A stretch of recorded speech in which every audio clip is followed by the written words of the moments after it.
வணக்கம். அனுகிரகம் தமிழ் சேனல் நேயர்களே, நான் உங்கள் அன்பான சயின்டிபிக் வேதிக் அஸ்ட்ராலஜர் அஸ்ட்ரோரஞ்சி பேசுகிறேன்.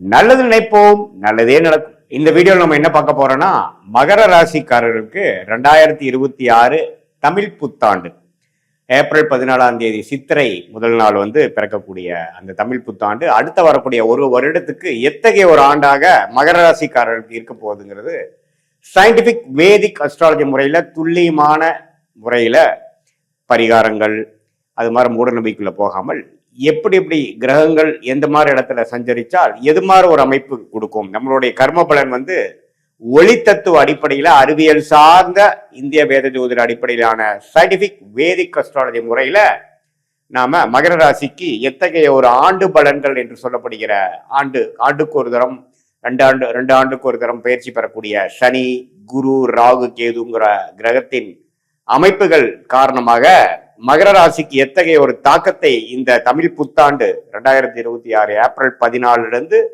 2027 ஏப்ரல் 13 வரைக்கும் இருக்கக்கூடிய அந்த காலகட்டம், ஒரு ஆண்டு காலகட்டம் எத்தகைய ஒரு ஆண்டாக இருக்க போகுதுங்கிறது மகர ராசிக்கு பார்க்க போறோம். இப்ப பாருங்க, சனி 3ஆம் இடத்திலே நீடித்திருக்கிறார். 7.5 நாள் சனி மகர ராசிக்காரர்களுக்கு முடிந்து ஓரளவுக்கு பிரச்சனைகள் இருந்து மீண்டும் அடுத்து வரக்கூடிய புதிய வாழ்க்கையை நோக்கி போய் கொண்டிருக்கக்கூடிய மகர ராசிக்காரர்களுக்கு குரு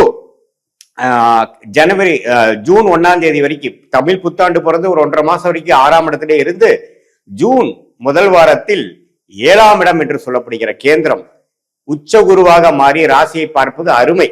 சோ ஜூன் 1ஆம் தேதியிலிருந்து பாத்தீங்கன்னா குருவின் தாக்கங்கள் நம்ம பாசிட்டிவா இருக்கு. யாருக்கு? மகர ராசிக்காரருக்கு. இது வரைக்கும் கொஞ்சம் பண வரவு கைக்கு வந்தது, வாய்க்கு வரவில்லை, கடன் தொல்லை, வீண் அலைச்சல், சுப செலவுகள் குறைவே இல்லாம போயிட்டு இருக்குதுங்கிற மாதிரி இருக்கக்கூடிய மகர ராசிக்காரர்களுக்கு இனிமேல் பாத்தீங்கன்னா எல்லாமே ஒரு கண்ட்ரோலுக்கு வரும்.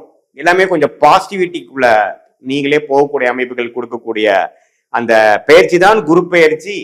உச்ச குருவாக 7ஆம் இடத்துக்கு ராசியை பார்ப்பது அருமை.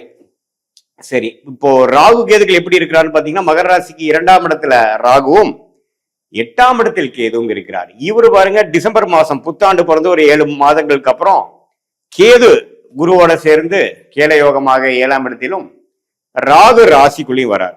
இந்த ஜூன் மாசத்திலிருந்து டிசம்பர் மாசத்துக்குள்ள ஒரு அருமையான ஒரு அமைப்பு இருக்கு. ஏன்னா ராகு கேதுகள் ராசிக்குள்ள இல்ல. ராகுகள் ராசிக்குள்ள சில மனக்குழக்கங்கள், அடுத்து வரக்கூடிய காலத்துக்காக நிறைய திட்டமிடுதல், சிலது சரியா வர்றது, சிலது சரியா வராம போறது, உறவுகள்ல கொஞ்சம் பிரச்சனை, அது மாதிரி பல விஷயங்கள் கொடுக்கக்கூடிய அமைப்பு இருக்கு. ஆனா ஜூன் மாதத்திலிருந்து நவம்பர் மாதம் வரைக்கும் ஒரு பொற்காலம் என்றே சொல்ல வேண்டும். யாருக்கு? மகர ராசிக்கு. ஏன்னா குருவின் பார்வை இருக்கு, ராகு கேதுகளின் தாக்கங்கள் இல்லை.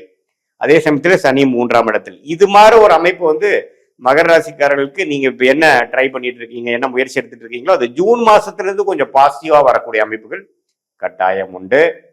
அப்புறம் பாத்தீங்கன்னா இந்த டிசம்பர் மாசத்துக்கு அப்புறம் எப்படி ஆகும் அப்படின்னா, இன்னும் கொஞ்சம் புதிய முயற்சி, சில பேர்த்தோட அசோசியேஷன், சில கான்ட்ராக்ட், சில வேலை மாற்றம், தொழில் அபிவிருத்திக்காக சில விஷயங்கள், நம்ம ஒருத்தரோட டைப் போடுறது, ஒரு கிளையண்ட்டு, கஸ்டமரு, கொலீகு, அது மாதிரி சில விஷயங்கள்ல நம்ம கொஞ்சம் சிரத்தையாக சில மெனக்கெடுதல், அது மாதிரி விஷயங்கள் தேவை. அதே மாதிரி மாணவர்களுக்கும் பாத்தீங்கன்னா இந்த ஜூன் மாதத்திலிருந்து நவம்பர் மாதத்துக்குள்ள அவங்களுக்கு வேணுங்கிற கோர்ஸ், என்ன மாதிரி அட்மிஷன் போகணும், எது மாதிரி ஹையர் ஸ்டடிஸ் பண்ணணுங்கிறதுக்கெல்லாம் நல்லா அமைச்சுக்கக்கூடிய அமைப்பு கட்டாயம் உண்டு.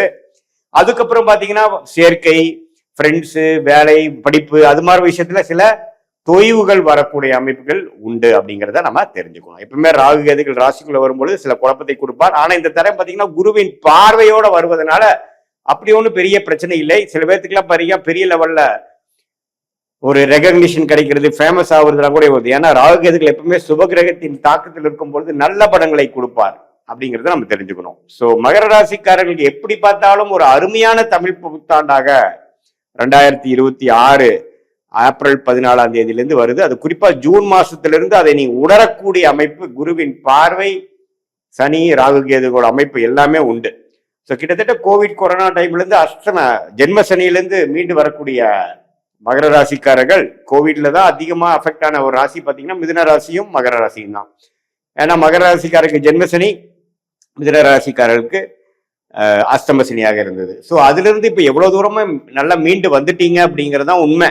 ஆனா இந்த 2026 தமிழ் புத்தாண்டு எப்படி இருக்குன்னா, நல்லாவே ஒரு அடுத்த லெவலுக்கு நம்ம போயிட்டோம். இது வரைக்கும் நான் மனசுல ஒரு வருஷம் 2 வருஷமா சங்கடங்கள், சில பிரச்சனைகள் தீர்க்க முடியாமல், சில உறவுகள்ல ஒரு சுணக்கமா இருக்கக்கூடிய அமைப்புகள், அது மாதிரிலாம் போயிட்டு இருந்த மகர ராசிக்காரர்களுக்கு ஒரு அற்புதமான ஒரு நல்ல ஒரு மாற்றத்தை உறவுகள் காட்டிலும், உறவுகள் விஷயத்துல, அதே மாதிரி வசதி வாய்ப்புகள் விஷயத்துல, அதே மாதிரி மன சந்தோஷம், மன மகிழ்ச்சி விஷயத்துல, சுப விஷயங்கள் நடந்து அதுவரை நம்ம நடக்காம ஒரு தடைகளா இருந்ததேங்கிற ஒரு மன அழுத்தத்தை குறைக்கக்கூடிய அமைப்பாகவும், அதே சமயத்துல கல்யாணம், குழந்தை, குடும்பத்துக்கு ஒரு நல்ல விஷயங்கள்லாம் நடக்கணும், 2-3 வருஷமாவே ஜென்மசனியிலிருந்தே அதை நாங்கள் எதிர்பார்த்துட்டு இருக்கோங்கிறவங்களுக்குலாம் நல்ல மாற்றத்தை கொடுக்கக்கூடிய ஒரு அமைப்பு இருக்குங்க.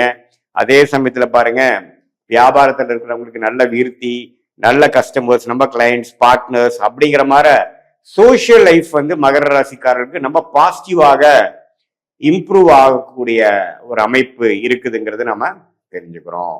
ஸோ மகர ராசிக்காரர்களுக்கு எப்படி பார்த்தாலும் கடந்த 2 வருஷம் கம்பேர் பண்றப்போ இந்த ஆண்டு தமிழ் புத்தாண்டு, குறிப்பா தமிழ் புத்தாண்டு பிறந்து ஒரு 1.5 மாசத்துல இருந்து என்ன அவங்க எதிர்பார்த்துட்டு இருந்தாங்களோ அது டக்குன்னு கொஞ்சம் கிடைக்கக்கூடிய அமைப்பு, சிலதெல்லாம் எதிர்பார்க்காத சில விஷயங்கள் நடக்கக்கூடிய அமைப்புகள்லாம் வந்து டிசம்பர் மாசத்துக்கு மேல வரக்கூடிய அமைப்பு. ஏன்னா கேது குருவோட சேரும் பொழுது கேல யோகமாக ஆறி கொஞ்சம் சுபவிரயங்கள் மூலமாக பணம் ஈட்டுதல், ஷேர் ஸ்டாக்ஸ் அதுல எல்லாம் கொஞ்சம் பணம் ஈட்டுதல், கொஞ்சமே குடும்பத்துல கொஞ்சம் பிரச்சனைகள் போயிட்டு இருக்கிறதுலாம் கொஞ்சம் தீர்வு பெறுவதல், பங்காளி சண்டை, கோர்ட்டு கேஸு, வம்பு வழக்கு, இது எல்லாமே ஓரளவுக்கு தீர்வாகி நம்ம மனமே உற்சாகமாகி பழைய மாதிரி ஒரு ஏனோதானன்னு இல்லாம கொஞ்சம் உற்சாகத்தோட உருப்படுறதுக்கு என்ன வழிங்கிற மாதிரி ஒரு பாசிட்டிவிட்டிக்குள்ள போகக்கூடிய அமைப்பு தான் இந்த உச்சகுருவின் பார்வை ராசி மேல விழுகுதுங்கிறத நம்ம புரிஞ்சுக்கணும்.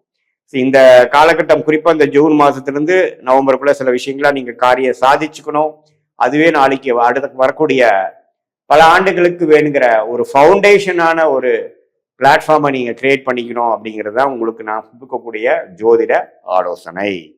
இது பொதுவான பலனை தவிர உங்களுடைய ஜென்ம ஜாதகத்துல பிறந்த தேதி, பிறந்த நேரம், பிறந்த ஊரை வைத்து உங்க ஜாதகத்தை போட்டு நீங்க எந்த லக்னத்துல பிறந்தீங்க, நீங்க மகர ராசியில அவிட்ட நட்சத்திரத்துல பிறந்திருந்தாலும் சரி, திருவோண நட்சத்திரத்துல பிறந்திருந்தாலும் சரி, உத்திராட நட்சத்திரத்துல பிறந்திருந்தாலும் சரி, லக்னாதிபதி நீ என்ன லக்னம், உங்க லக்னாதிபதி எப்படி இருக்கிறார், ஸ்தானபலம், திக்பலம், திருப்பலம் எப்படி இருக்கிறார், எது மாதிரி தசாபுக்திகள் போய்கொண்டு இருக்கிறது, உங்க லக்னத்துக்கு யோகமான தசைகள் போய்கொண்டிருக்கிறதா, எது மாதிரி வாழ்க்கையில் அடுத்த வரக்கூடிய 6 months 3 months அடுத்த 12 months 1 yearலாம் எப்படி இருக்கு, எது மாதிரி திசையில் நம்ம வாழ்க்கை அமையக்கூடிய அமைப்புகள் இருக்கு, திரும்பக்கூடிய அமைப்புகள் இருக்கு, எந்தெந்த பிராப்தங்கள் காத்து இருக்கிறது, எந்தெந்த பிராப்தங்கள் நமக்கு வரக்கூடிய அமைப்புகள் இல்லை அப்படிங்கிறத தெளிவா தெரிந்து அதை நோக்கி நீங்க வாழ்க்கையில செய்யக்கூடிய முயற்சிகளா இருந்தாலும் சரி, திட்டங்களா இருந்தாலும் சரி, அதை நோக்கி நீங்க வந்து ஒரு செயல்பாடுகளையும் நீங்க செய்யும் பொழுது வாழ்க்கையில் எளிதில் எதிர்நீச்சல் போடாமல் வெற்றி பெற முடியும் என்று சொல்ல விரும்புகிறேன்.